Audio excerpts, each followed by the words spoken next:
Hi, everybody. I'm Gloria Moraga. This is the Political Woman Podcast. It's Thursday, April 17th, 2025. It's my birthday, and I'm up. It just turned midnight. It's my birthday. Thought I would do something a little different. I've done this before, but I wanted to read from an opinion piece I read in the New York Times because it describes my feelings, but in a much more succinct way. It was just good because he's a great writer. The piece is called "I Have Never Been More Afraid for My Country's Future," and it was posted in the New York Times, published in the New York Times on April 15th, 2025, so 2 days ago. It was written by Thomas L. Friedman, who's a brilliant writer who's won more than one Pulitzers for his writing and for his reporting. And it really summed up how I feel about what Trump is doing to our country, but in particular, what he's doing in regards to the tariffs and to China. So I will read and quote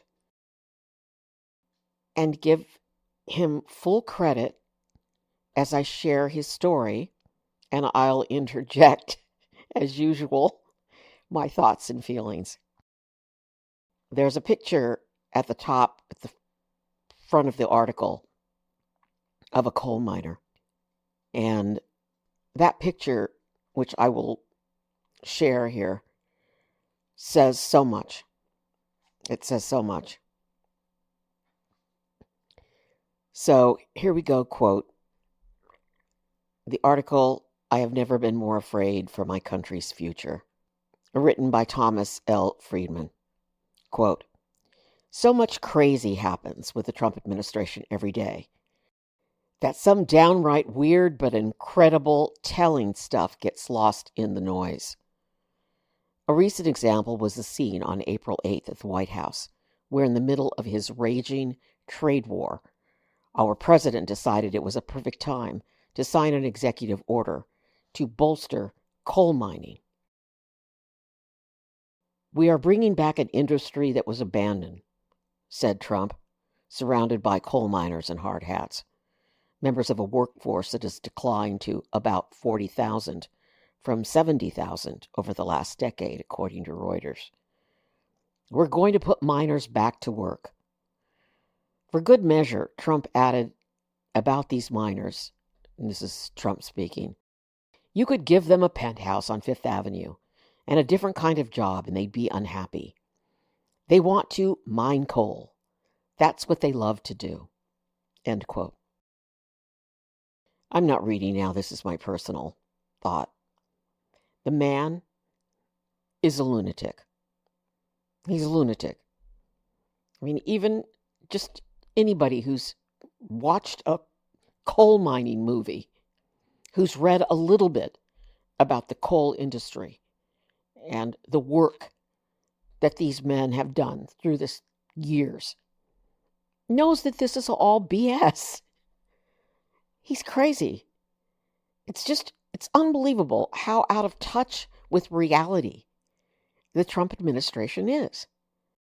Back to the article, quote, "It's commendable that the president honors men and women who work with their hands. But when he singles out coal miners for praise, when he tries to zero out the development of clean tech jobs from his budget, in 2023, the U.S. wind energy industry employed approximately 130,000 workers, while the solar industry employed 280,000. It suggests that Trump is trapped in a right-wing woke ideology that doesn't recognize green manufacturing jobs as real jobs. How is that going to make us stronger?" And I'm just going to add here, you can just listen to Trump talk about windmills or wind energy and know when you listen to him how out of touch he is with reality. Our Earth is failing. Anybody who doesn't recognize that is not very smart, doesn't give a damn about our future, and doesn't care about what we are leaving behind for our children. That's what I'm worried about as I age. My children and my grandchildren and the young people I love so much. So back to the article. Quote, "This whole Trump 2 administration is a cruel farce. Trump ran for another term, not because he had any clue how to transform America for the 21st century. He ran in order to stay out of jail and to get revenge on those who, with real evidence, had tried to hold him accountable to the law. I doubt he has ever spent 5 minutes studying the workforce of the future." He then returned to the White House, his head filled with ideas out of the 1970s. There he launched a trade war with no allies and no serious preparation, which is why he changes his tariffs almost every day, and no understanding of how much the global economy is now a complex ecosystem in which products are assembled from components from multiple countries. And then he has this war carried out by a commerce secretary who thinks millions of Americans are dying to replace Chinese workers, quote, screwing in little screws to make iPhones. But this farce is about to touch every American by attacking our closest allies, Canada, Mexico, Japan, South Korea, and the European Union, and our biggest rival, China. At the same time, he makes clear he favors Russia over Ukraine and prefers climate-destroying energy industries over future-oriented ones. The planet be damned. Trump is triggering a serious loss of global confidence in America. The world is now seeing Trump's America for exactly what it is becoming: a rogue state led by an impulsive strongman, disconnected from the rule of law and other constitutional American principles and values. And do you know what our Democratic allies do with rogue states? Let's connect some dots. First, they don't buy treasury bills as much as they used to. So America has to offer them higher rates of interest to do so, which will ripple through our entire economy, from car payments to home mortgages to the cost of servicing our national debt at the expense of everything else. And this is a quote within the article.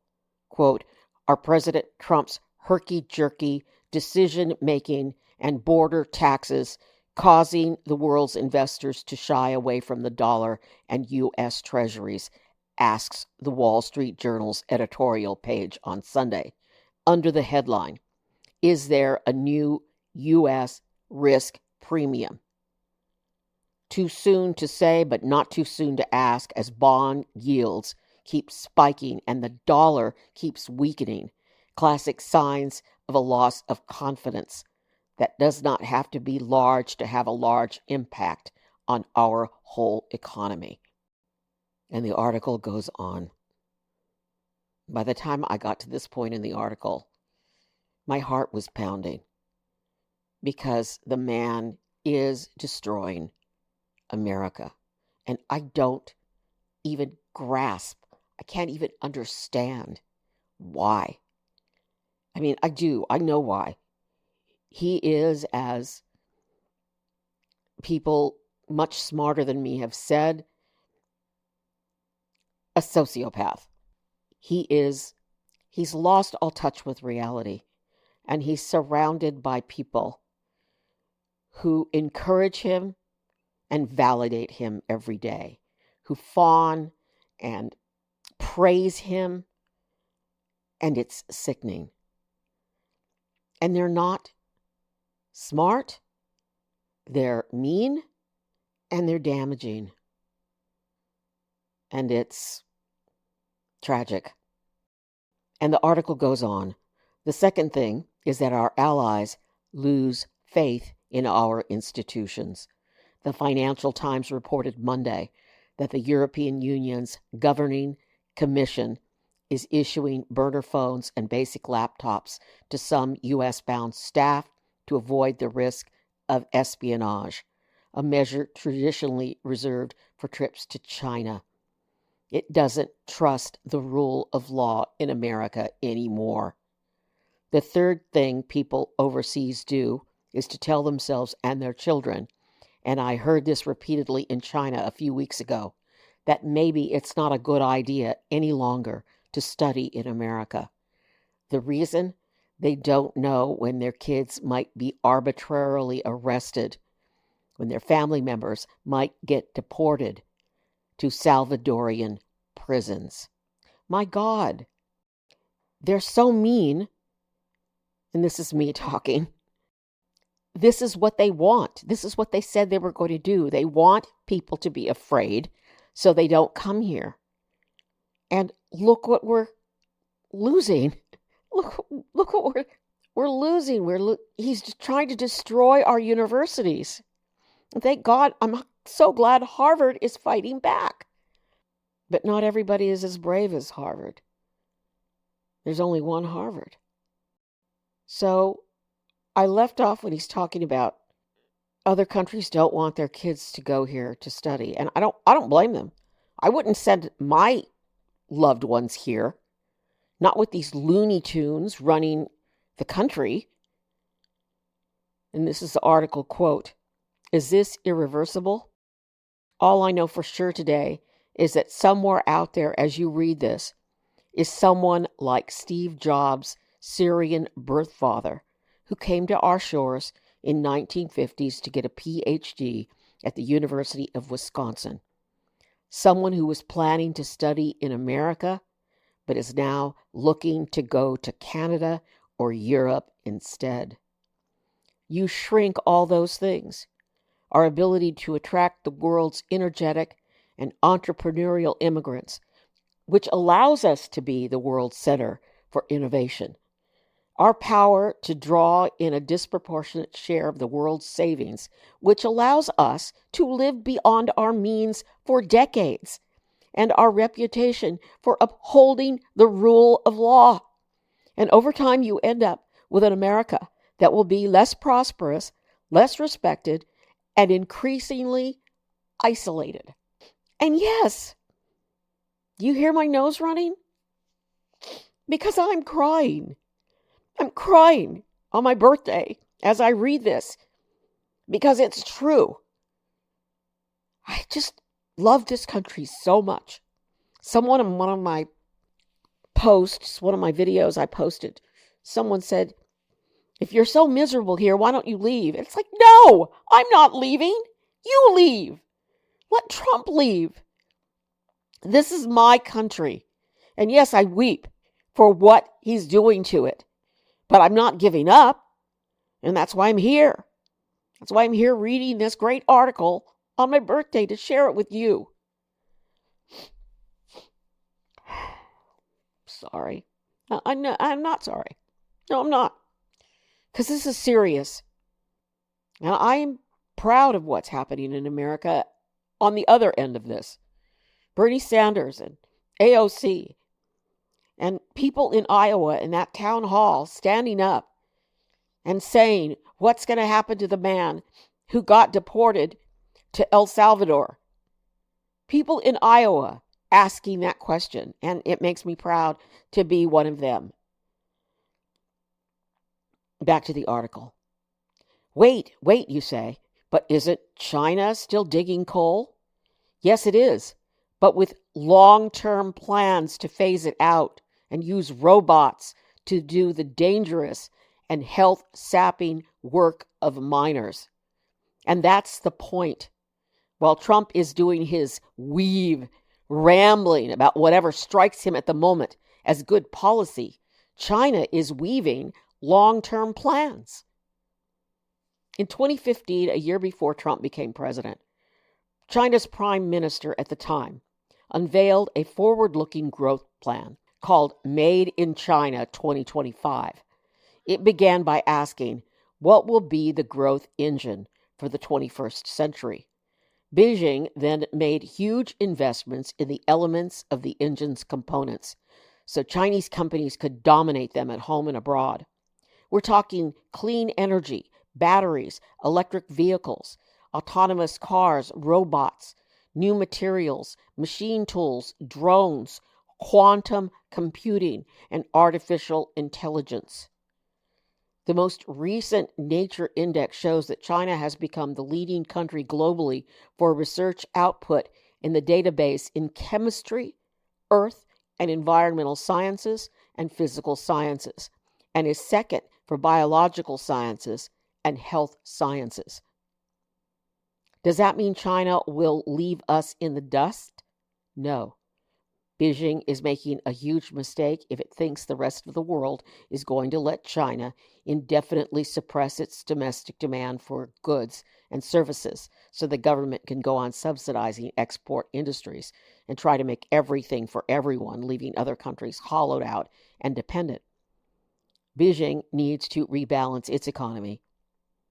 So Trump is right to pressure it to do so. But Trump's constant bluster and his wild on and off imposition of tariffs are not a strategy, not when you're taking on China.